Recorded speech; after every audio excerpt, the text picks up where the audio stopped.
বহুত দিনৰ পৰা আপোনালোকে মোৰ বহুত নিউজ শুনি আছে, বহুত অপপ্ৰচাৰ চলি আছে।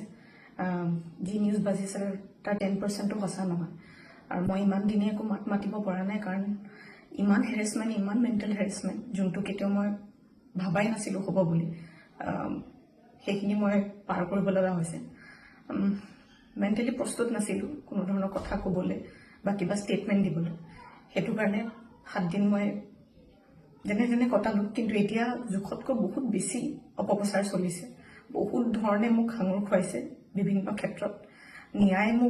ন্যায়ালয়ে মোক দোষী কৰাৰ আগতে নিউজ মিডিয়াই মোক দোষী কৰি মোক এতিয়ালৈকে ফাঁচি দিছে। মোক অলৰেডি মই দোষী বুলি কথা কৈছে। আৰু বহুত ধৰণৰ নিউজ, বিভিন্ন ধৰণৰ নিউজ, য'ত মোৰ কেছটোৱে ট্ৰেডিঙৰ ওপৰত আছিলে, কিন্তু এতিয়া কেছটো অকল মোৰ ওপৰত হৈ গ'ল। আজি ফাইনেলি বহুত দিনৰ পিছত সাহস কৰি মই চাৰেণ্ডাৰ কৰিব ওলাইছোঁ। মই ফুল কোঅপাৰেট কৰিম পুলিচৰ লগত। ইমান দিনে কৰিব পৰা নাছিলোঁ। মই পলাই ক'তো থকা নাই, মই লুকাই আছিলোঁ অকণমান। মই পৰা নাছিলোঁ সহ্য কৰিবলৈ। ইমান সহজ নহয় নিউজ এটা শুনি থকা বা নিউজ এটা কৰি থাকিলে। যি মন যায় তাকে কৈ আছে, কোনো ধৰণৰ তথ্য নোহোৱাকৈ কথা কৈ আছে।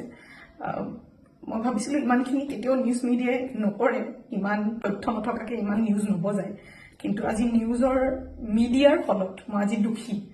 গোটেই মানুহৰ আগত মোৰ মান সন্মান, মোৰ মা দেউতা, মোৰ পৰিয়ালৰ গোটেইবোৰ উলংঘ হৈছে।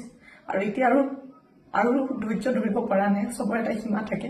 সেইটো কাৰণে আজি মই চাৰেণ্ডাৰ কৰিম। আৰু মোৰ বিশ্বাস যে তথ্য চাই ন্যায়ালয়ে ডিচিশ্যন ল'ব, আৰু মিডিয়াৰ নিউজ চাই নহয়।